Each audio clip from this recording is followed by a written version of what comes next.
Good afternoon, everybody. Big Mike back here with you once again. Welcome back to Big Mike Talks, where today I'm going to be talking about the recap and review for WWE King and Queen of the Ring, and also the results from AEW Double or Nothing. So, a pretty successful weekend of wrestling. So, let's see how they do. So, first up, we're going to do King and Queen of the Ring recap. And we start off with the Women's World Title match as Becky Lynch takes on Liv Morgan. And Liv is doing everything in her power to gain this title, including doing a tiny little bit of cheating, taking a whole ton of shortcuts. But then Becky Lynch gets Liv and they disarm her. But before Liv can do anything, out comes Dominic Mysterio. It looks like he came out of the crowd. I guess he went around. I don't know what happened there.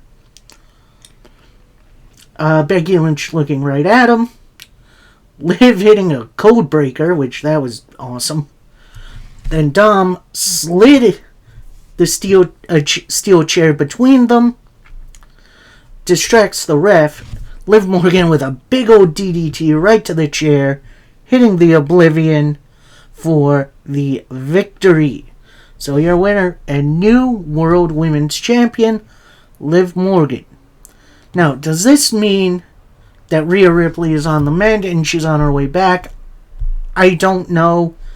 Kind of feels doubtful, but we'll see what happens. Because I feel like that's going to be the follow-up to this. Next up, we got the Intercontinental title on the line in a triple threat match as Chad Gable takes on Bronson Reed and Sami Zayn. And to say this has continued to be the workhorse title, it's still the workhorse title after Gunther lost it. These three were absolutely incredible, including a chain ankle lock, which that was impressive. Chad Gable hitting a triple German suplex. That was awesome. Anyway, during the match, Sami Zayn and Chad Gable are on the outside. Gable is holding Sami Zayn up so Otis can hit him. He hesitates for a minute. Then Gable's like, why don't you do the thing? So, hold Sami Zayn up again. Otis goes for a big old clothesline. Sami Zayn ducks out of the way, hits Chad Gable. Zayn goes back in, hits a big old haluva kick to Bronson Reed to pick up the win. So he's still your Intercontinental Champion. I'm kind of hoping Zayn has a decently long reign with this. Not Gunther long, but at least something decent. Then we go backstage for your Women's Tag Team Champions, saying how the challengers to these titles gotta step it up or get stepped on. And anyone that wants them, come get some. A nice, quick, to the point promo recapping their pre-show match. And yeah, there was a pre-show match. I didn't particularly watch it because I don't really care about the pre-show. Next up, we got the Queen of the Ring finals as Nia Jax takes on Lyra Valkyria. And this was classic Giant versus High Flyer. Nia Jax trying to overpower Lyra, but she dodges out of the way using her speed, including a massive tornado DDT. That was awesome. Eventually, Nia hits a Samoan drop from the second rope, which that was impressive.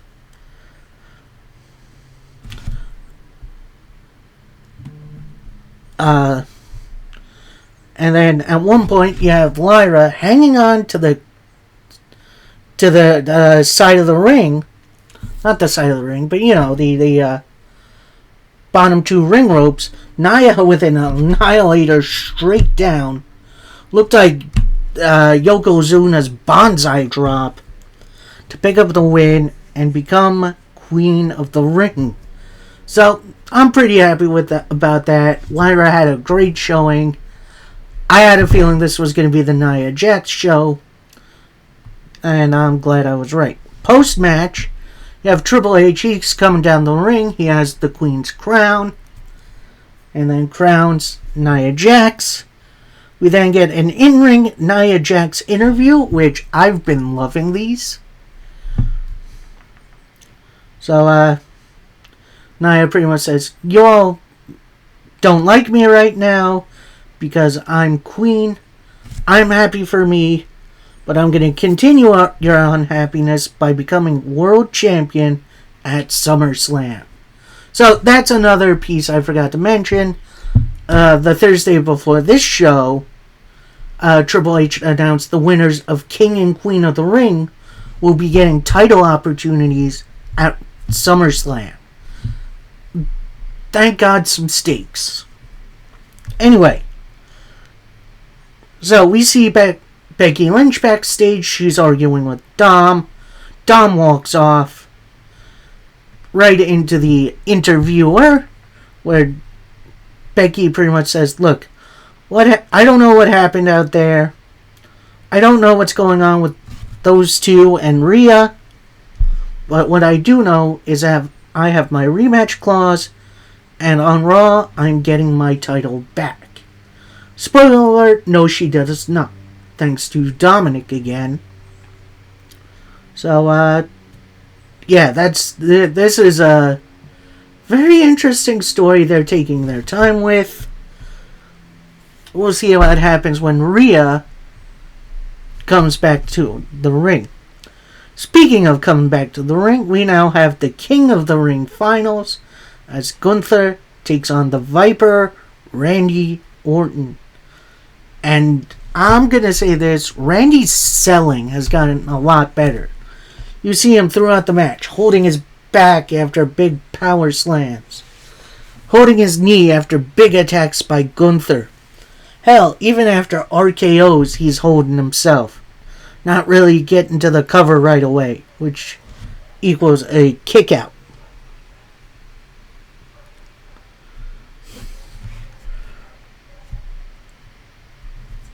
And then comes the weirdest part of the night.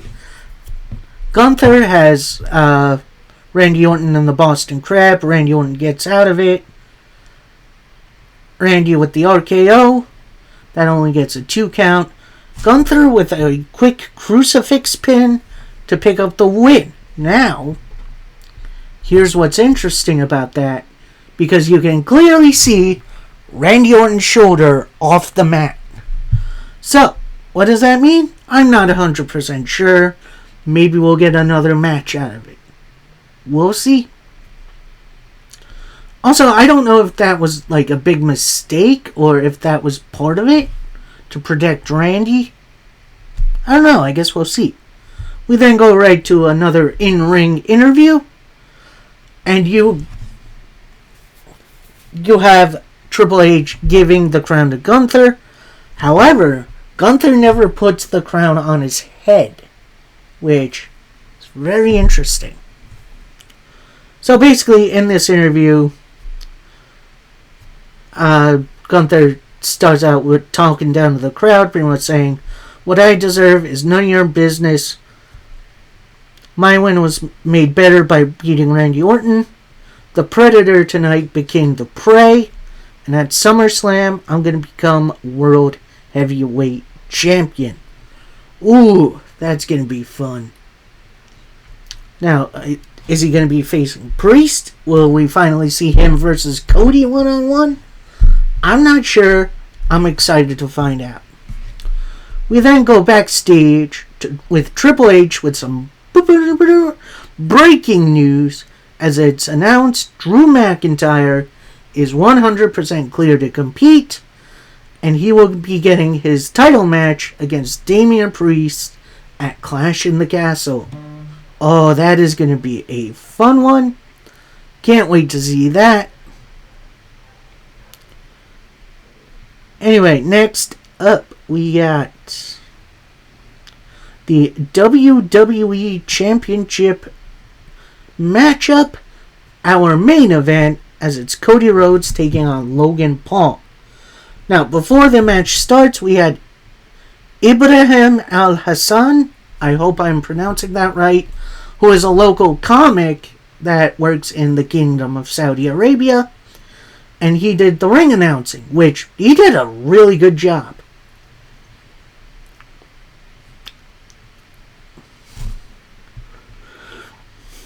He didn't do ring announcing. He did the introductions for the two superstars, which, again, he did really well in.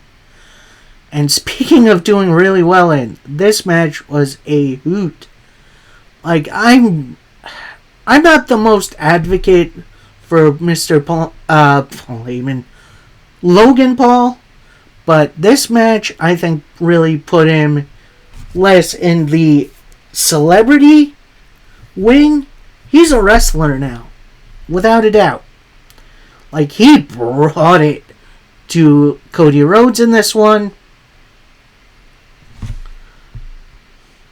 At one point, you have Cody Rhodes. He's pretty much been knocked out by Logan Paul, who brought some brass knuckles into the mix, although there was a stipulation saying that he wouldn't. He then gets into Michael Cole's face at commentary, who's giving him a tongue lashing. Looks like Logan Paul's about to go behind, the announce table. Corey Graves stops Logan Paul. Logan Paul comes back in front of the announce table, gets hit by a big old dive from Cody Rhodes. They get back in. They trade blows.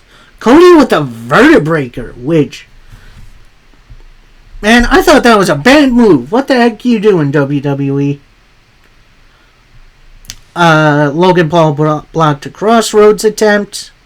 It's a big old shoulder tackle. Then Logan Paul sets Cody Rhodes up on the announce table. He goes up onto the top turnbuckle, where we get a 360 drone shot around Logan Paul, which that shot was awesome. He does the big old frog splash through the table, gets Cody back in the ring. It's another frog splash, only for a 2 count.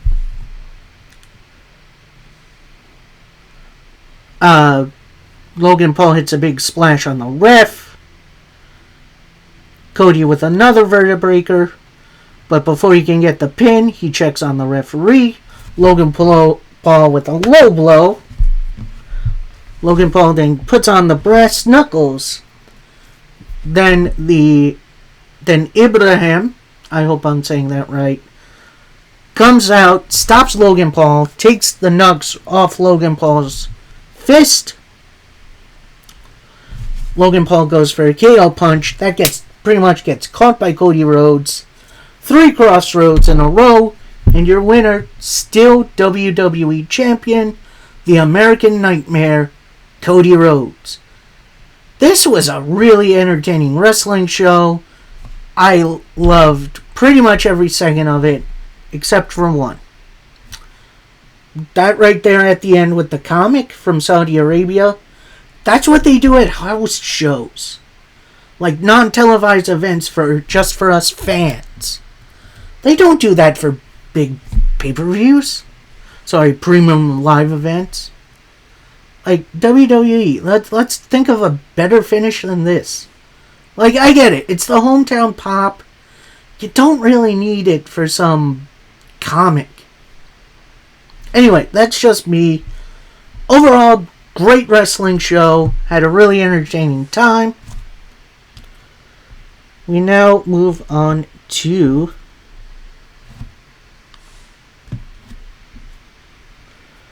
the results for AEW Double or Nothing. In which, if you'll give me one moment. Alright. We got the opening bout as Will Ospreay beats Roderick Strong for the international title. The Bang Bang Gang, that's Jay White, Austin, and Colton Gunn, defeat Death Triangle, that's Penta El Zero Miedo, Rey Fenix, and Pac, to retain their Unified Trios titles with a little help from Juice Robinson, who has returned from injury. Speaking of return from injury, after that match, Adam Cole comes out, says he's still not 100%. Who makes his grand return? It's the devil himself, MJF. Hits a big old low blow on Adam Cole, pretty much saying, yeah, he's sticking with AEW.